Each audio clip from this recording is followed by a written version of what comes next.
आप सभी को मेरा मैत्रीपूर्ण नमो बुद्धाय जय भीम। मैं आप सभी का स्वागत करता हूं अपने इस YouTube चैनल में जिसका नाम है एक कदम बुद्ध के धम्म की ओर। और आशा करता हूं कि आप सभी लोग स्वस्थ होंगे, कुशल मंगल होंगे और एक अच्छा व्यक्ति बनने की तरफ आपके जो कार्य है, आपकी जो क्रिया है वो अग्रसर होगी। और इसके लिए हमारे इस चैनल के वीडियोस भी आपको मदद कर रहे होंगे।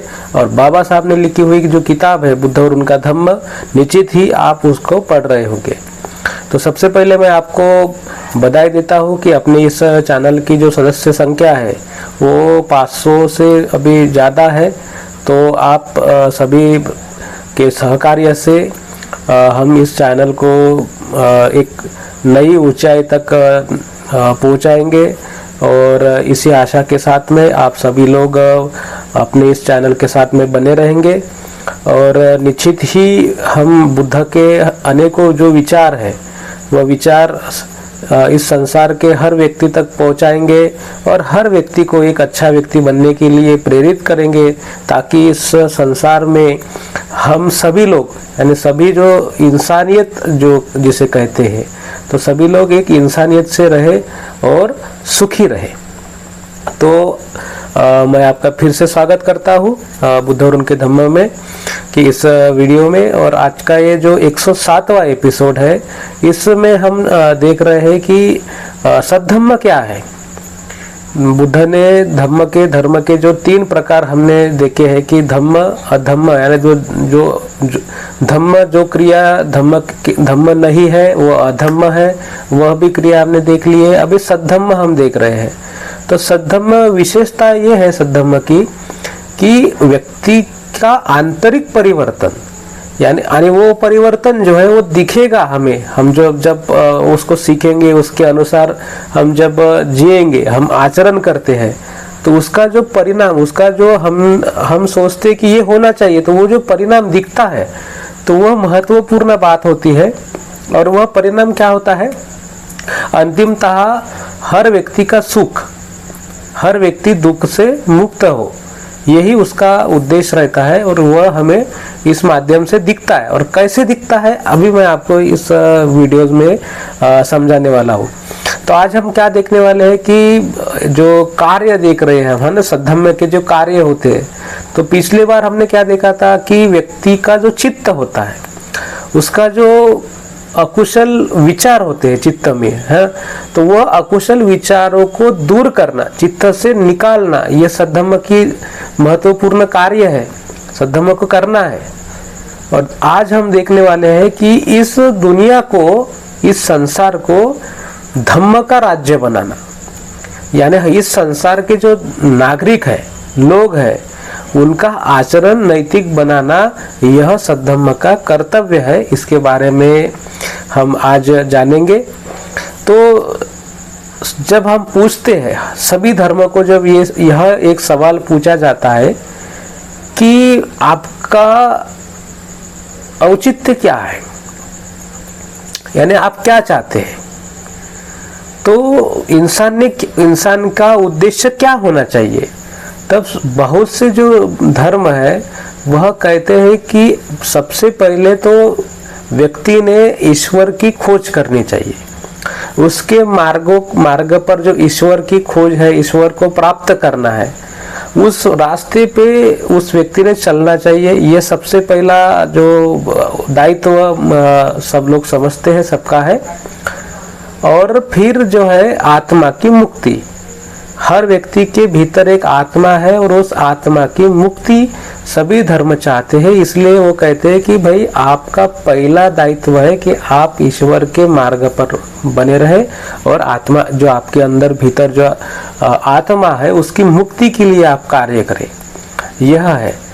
तो दूसरी जो बात मैं आपसे बताना चाहूंगा कि राज्य जिसे कह रहे हैं हम, है ना, तो राज्य वो लोग समझते हैं कि 3 प्रकार के राज्य है। पहला है स्वर्ग का, दूसरा है नरक का और तीसरा है ये संसार। तो स्वर्ग में अगर देखा जाए तो उसमें जो देव लोग होते हैं, है ना, जिसे गॉड कहा जाता है, उसका वो राज्य होता है। नरक जो होता है तो उसमें असुरों का राज्य होता है। और ये जो संसार है, पृथ्वी है, इसमें ना असुरों का राज्य है ना भगवान का राज्य है।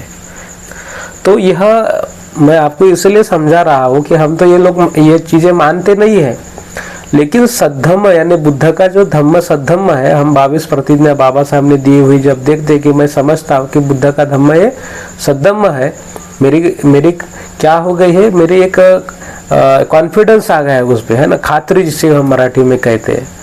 तो यह बात जो है यानी सद्धम्म क्या है, तो उसको समझने के लिए यह कुछ चीजें आपको समझाना जरूरी है कि बाकी की जो धर्म जो है वो यह मानते हैं कि हमें स्वर्ग की प्राप्ति करनी चाहिए, स्वर्ग राज्य बनाना चाहिए, स्वर्ग में जाना चाहिए। तो बुद्ध को जब ये पूछा गया कि इंसान का दायित्व क्या है, उसका ध्येय क्या है, तो बुद्ध कहते हैं कि मैं इंसान को किसी ऐसे काल्पनिक स्वर्ग की प्राप्ति के लिए प्रेरित नहीं करता। मैं चाहता हूं कि यह जो संसार है वही क्या बने, स्वर्ग बने। यह संसार ही क्या बने, स्वर्ग बने। यानी स्वर्ग होता है क्या, नरक होता है क्या, ये चीजें नहीं है। उनकी व्याख्या तो है ना, स्वर्ग में सब लोग खुश होते हैं, है ना, नरक में दुख होता है।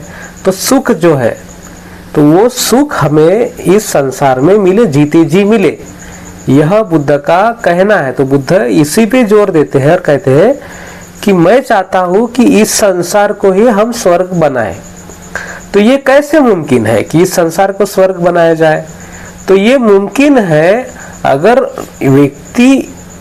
एक व्यक्ति दूसरे के व्यक्ति के साथ में जो अनुचित व्यवहार करता है, एक तो वो अनुचित व्यवहार करता है और दूसरा जो है इसी अनुचित व्यवहार के कारण दुख की निर्मित होती है। अभी मैं आपको ये थोड़े यानी स्पष्ट करके समझाऊंगा कि मान लीजिए कि आप अगर किसी कुएं में गिर गए और मैंने अगर भगवान से हाथ जोड़ के प्रार्थना की कि भाई मैं चाहता हूं कि आप इसे बचाएं, आप इसे बचाएं, ये व्यक्ति कुएं में गिर गया है। तो ऐसे कहने से, ऐसे करने से ना तो भगवान आने वाला है, ना देव आने वाला है, ना गॉड आने वाला है, कुछ नहीं आने वाला। ये हम सब जानते हैं। आपका क्या हो जाएगा, आप वहां पे आपकी मौत हो जाएगी। उस कुएं में आप गिर गए ना तो आपकी मौत हो जाएगी क्योंकि आपको तो तैरना नहीं आता। तो बुद्ध क्या कहते हैं कि यह जो आप कह रहे हैं कि आप पूजा अर्चा करिए, तो आप पूजा अर्चा करेंगे तो आपकी समस्याएं दूर होगी। तो यहाँ पे पूजा अर्चा की, समस्या तो दूर हुई नहीं, व्यक्ति की जान चली गई। तो ये फर्क क्या है? बुद्ध ने क्या कहा है कि नहीं, मैं इस पूजा अर्चा को, ये काल्पनिक विधि को नहीं मानता, उपासना तापासना को नहीं मानता। मैं चाहता हूं कि व्यक्ति खुद ही कोशिश करे। यानी आपको वो दिखाना, वो कुएं में गिर गया, अगर आपको तैरना आता है तो आप उसको बचाओ, नहीं तो जिसको तैरना आता है उसको जल्दी से बुला के लाओ, है ना, और उस व्यक्ति की जान बचाने का जो कोशिश हम कर सकते हैं वो करें। यह एक छोटी सी बात नहीं है। और यह जो बुद्ध ने कहा है कि मैं ये चाहता हूं कि व्यक्ति जो एक दूसरे के साथ में अनुचित व्यवहार करते हैं, दुख की निर्मित उसी के कारण हुई है। और व्यक्ति अपना आचरण जो है ना न्याय संगत और धम्म संगत करे, अपने आचरण में सुधारना लाए, तो वो एक दूसरे के साथ में जो व्यवहार होगा वो बदल जाएगा और उसका जो परिणाम है ना हमें दिखेगा, है ना। मैंने जैसा अभी बताया कि अगर वो इंसान गिर गया है तो आपको अगर तैरना आता है तो आप त्वरित उसकी जान बचा सकते हैं। अगर आपको तैरना नहीं आता तो आप ऐसे व्यक्ति को ढूंढ के लाएंगे जो तैरना जानता है, तो उस व्यक्ति की जान बच जाएगी। तो यह बुद्ध का सिद्धांत कहता है। और बाकी सभी धर्म का सिद्धांत क्या कहता है कि आप अपनी समस्याओं को सॉल्व करने के लिए, आप अपनी समस्याओं से निजात प्राप्त करने के लिए पूजा अर्चा होम हवन करिए, उपास तापास करिए। आपके घर में चोरी हो गई तो आप बाजू के मंदिर में जाके, बाजू के किसी जो कुछ भी जहाँ पे भगवान की मूर्ति रखी गई हो तो वहां पे जाके आप कहें कि भाई मेरे घर में चोरी हो गई है, मेरे को चोर को पकड़ के लाइए। और बुद्ध क्या कहेंगे कि आपको क्या व्यवस्था करनी पड़ेगी कि मैं चोरी नहीं करूंगा, ये तो मैंने पंचशील में सीखा है।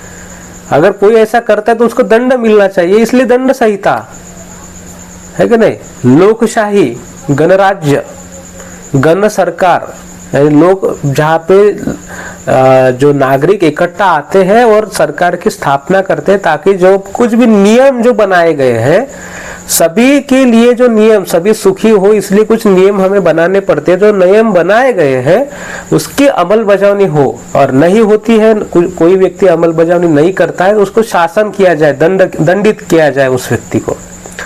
तो यह फर्क है धर्म और सद्धम्म में।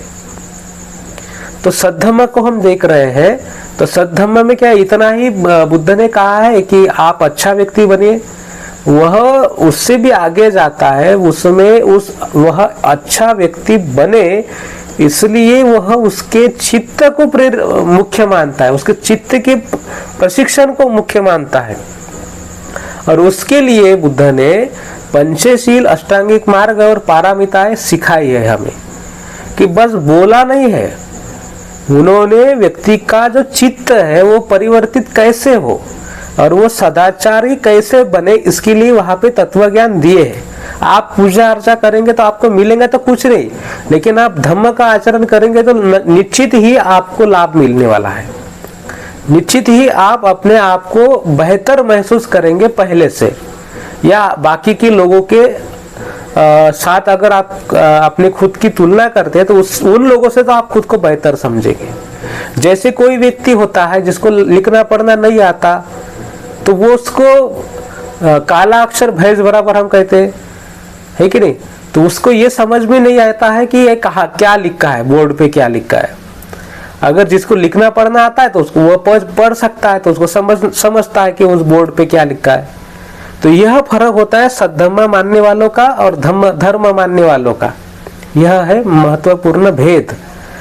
तो बुद्ध का जो धम्म है वो उपदेश देकर ही नहीं समझता, मानता, वो उसको क्या उसके मन में उतारता है कि देखिए कुशल क्या है, समझिए और उसका आचरण आप कर सके, और क्यों करना है ये भी समझते हैं। मैं चोरी नहीं करूंगा तो वो भी चोरी नहीं करेगा, मैं अगर हिंसा करता हूं तो उसका भी जीवन अस्थिर होता है, तो वो भी हिंसा करने में उतारू हो जाएगा। तो ये तो सहज ही समझने योग्य बातें हैं, तो वो तो तुरंत ही अपने आप को इसका फल समझ में आता है कि अगर मैं ये कृति करता हूँ तो क्या होने वाला है परिणाम, अगर ये कृति करता हूँ तो क्या परिणाम होने वाला है। मैं अगर हिंसा करने की कृति करता हूँ तो अगले वाला भी हिंसा करने पे उतारू हो जाएगा और मेरा भी जान खतरे में आ जाएंगे। तो यह बातें जो है ना, ये सीधी समझने वाली बातें हैं, है कि नहीं। पहला तो बुद्ध ने सबको एक यानी एक अच्छा व्यक्ति बनने के लिए एक ऐसी धम्म राज्य कैसे हो इसका बुद्ध ने समझाया है, और दूसरा उन्होंने जो है ना कि वो किस तरह से बन सकता है तो उसके बारे में भी समझाया। चित्त को महत्व दिया है बुद्ध ने, चित्त के प्रशिक्षण को महत्व दिया है, क्योंकि व्यक्ति की जो प्रवृत्तियां होती है उसकी जो हम क्या बोलेंगे उसको, एक आदत जो होती है, उसकी प्रवृत्ति जो होती है, और उसकी जो चित्त का जो स्वभाव होता है, तो वो स्वभाव और प्रवृत्तियों को प्रेरित यानी प्रशिक्षित करने का महत्वपूर्ण कार्य करता है बुद्ध का धम्म। हम तो देखते हैं कि संसार में सब कुछ चीजें हमें दिखती है, लेकिन कौन सी चीज किस कारण निर्माण हुई है और क्या उसका लाभ है हमारे जीवन में, इसका आकलन करके कुछ तत्व जो बनाए गए हैं, पंचशील है, अष्टांगिक मार्ग है, 10 पारमिताएं है, उससे हमें समझ में आता है कि इस संसार में हमें किस किस चीजों से बचना है और क्या हमें कृति करनी है। वह जब धम्म का हम आचरण करते हैं तो वो व्यक्ति सहज ही सदाचारी बनता है, उसको सदाचार की आवश्यकता समझ में आती है। बुद्ध ने इतना ही नहीं कहा है, बुद्ध तो आगे बढ़ के कहते हैं कि जब लोग कहते हैं कि आपका जो दुख है वो आपकी पूर्व जन्म की कर्म है ना। मैं अभी किसी धर्म के साथ में तुलना नहीं करना चाहता, किताब में दिया है नाम, लेकिन मैं तुलना नहीं करना चाहता, मैं सिद्धांत पे बात करूंगा। कोई धर्म के सिद्धांत का जो कहना है कि आप जो वर्तमान में जिस परिस्थिति में जी रहे हैं, अगर आप सुखी है तो पूर्व जन्म का वो कर्म का विपाक हो गया। अब अगर आप दुखी है अभी वर्तमान में, तो वो भी पूर्व जन्म का भाग है ना। यानी पूर्व जन्म में आपने जो कृति की होगी उसका वो विपाक है। तो अगर आप ये जो भोग रहे हैं, वह भोगते भोगते अगर पूर्व जन्म का जो संचित है वो खत्म होता है और नया संचित नहीं बनता, तब जाके दुख और सुख की वेदना खत्म होगी और आपका जो दुख है वो उसका मूलच्छेद हो जाएगा, ये नष्ट हो जाएगा, मोक्ष प्राप्त होगा आपको।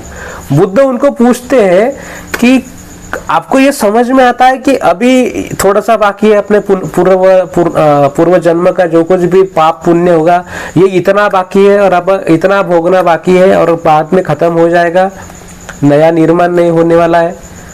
तो उसने कहा नहीं, अगर आपके सिद्धांत अगर अस्थिर है, आपको पता ही नहीं कि आप क्या कर रहे हैं और उसका परिणाम क्या होने वाला है और कब होने वाला है, तो आप उनको जीवन जीने की पद्धति किस तरह से कह सकते है कि नहीं।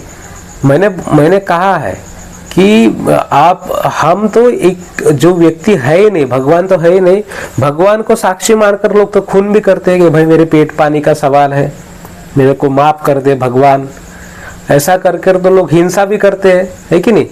जब कोई आप मटन लाने जाते हैं ना, तो वहां पे कोई मटन काटने वाला जो होता है, जो जिंदा जो जानवर होता है उसको मार देता है, तो वो क्या करता है, भगवान ये मेरा पेट पानी का सवाल है, तो ये इसलिए मुझे कृति करनी पड़ती है, वैसा वैसा करके वो उसके जान ले लेता है, जानवर की, है ना, पशु की।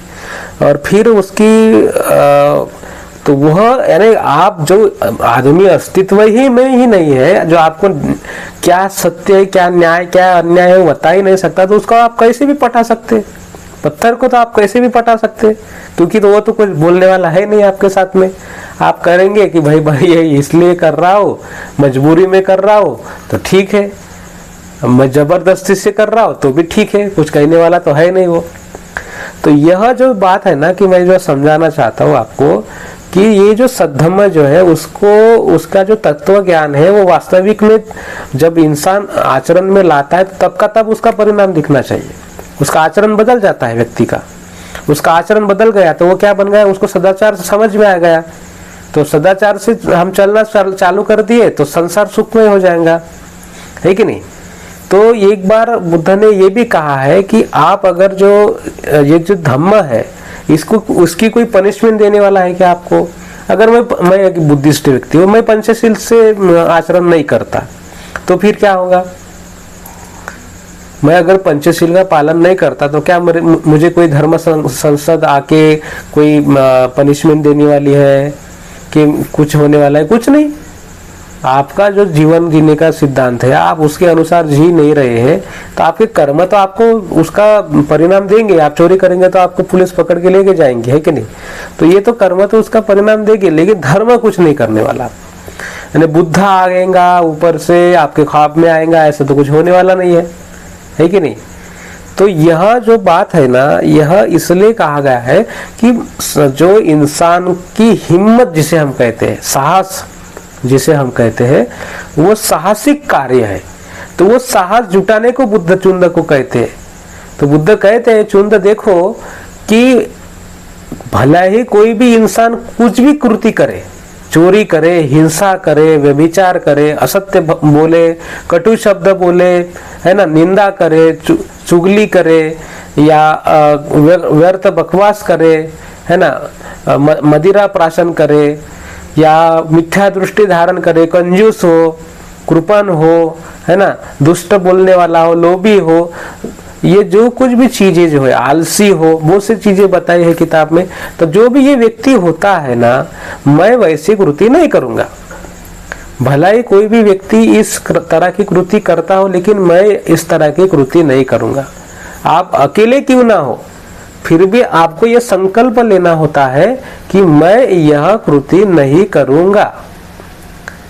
तभी जाके, अरे देखिए, बुद्ध व्यक्ति को प्रशिक्षण देते समय कहते हैं कि अगर आपको एक अच्छा व्यक्ति बनना है और अच्छा आपको दुख को दूर रखना चाहते हैं तो निश्चित इस तत्व को आपको मानना पड़ेगा और खुद से ही उसका आचरण करना पड़ेगा, एनालिसिस करना पड़ेगा कि मैं कितना इस तत्व को धारण कर रहा हूँ, इसका अनुसरण कर रहा हूँ।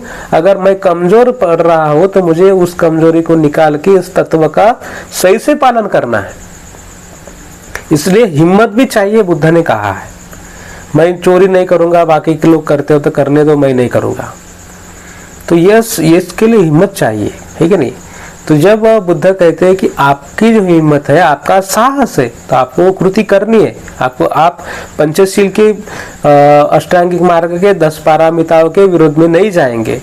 आपका ये संकल्प होना चाहिए, भला ये लोग उसके विरुद्ध क्यों ना आचरण करें, लेकिन मेरा ये दायित्व होता है कि मुझे इस संसार को धम्म राज्य बनाना है। उससे पहले मुझे इस संसार धम्म राज्य का एक धम्म नागरिक बनना है, क्योंकि मेरे जैसे लोगों से जुड़ के तो ये संसार धम्म राज्य बनेगा, अपने आप थोड़ी बनने वाला है। धम्म राज्य क्या लोगों से बनता है ना, कि मिट्टी से बनता है, पत्थरों से बनता है? लोगों से बनता है। जब लोग अच्छा आचरण करेंगे, एक दूसरे के साथ में अच्छा व्यवहार करेंगे, तो निश्चित ही इस राज्य को, इस संसार को हम धम्म राज्य बना सकते हैं। तो ये तो वास्तविकता है ना। अगर आपका आचरण बदलता है तो आप निश्चित ही ये सब चीजें कर सकते हैं, है कि नहीं। व्यक्ति के चित्त को प्रशिक्षण देना एक अलग बात है। आप पूजा करते, होम हवन करते, यज्ञ करते, इससे बहुत अलग बात है कि नहीं। मुझे परीक्षा में पास होना है तो मैंने किसी बाबा को पैसे दे दिए, किसी भगवान को चढ़ा दिया और मैं बोल दिया कि मेरे को पास कर दो, मैं इतना ये करूंगा, उतना वो करूंगा, है कि नहीं। बुद्ध कहते हैं अत्त दीप भव, यानी आपका दीपक आप ही हो, आपको ही करना है जो कुछ भी करना है। तो ये क्या मरने के बाद में जानने वाले हैं क्या अपन? क्या किसी कोई बड़ी गलती होने के बाद जानने वाले हैं? ये तो सबसे पहले सीखना है अपने को। इसलिए मैंने हर बार आपको कहा है कि हमें अपने धर्म को, कोई भी धर्म का व्यक्ति क्यों ना, उसने अपने धर्म को पहले जांचना चाहिए। और जांचने के बाद में अगर वो धर्म जो है वो, अगर जैसे मैंने पिछले वीडियो में कहा था, इसमें काला लोगों को जो बुद्ध ने प्रवचन दिया था उसमें कहा था कि आप किस तरह से आपके जीवन जीने की पद्धति को परीक्षा के कटघरे में ला सकते हैं, उसको सवाल पूछ सकते हैं, उसके तत्व ज्ञान को। तो उस तरह से हम किसी भी धर्म में पैदा क्यों ना हो, उसको उस तरह से सवाल पूछ के उसकी वास्तविकता, उसकी प्रासंगिकता हमें जांचनी चाहिए।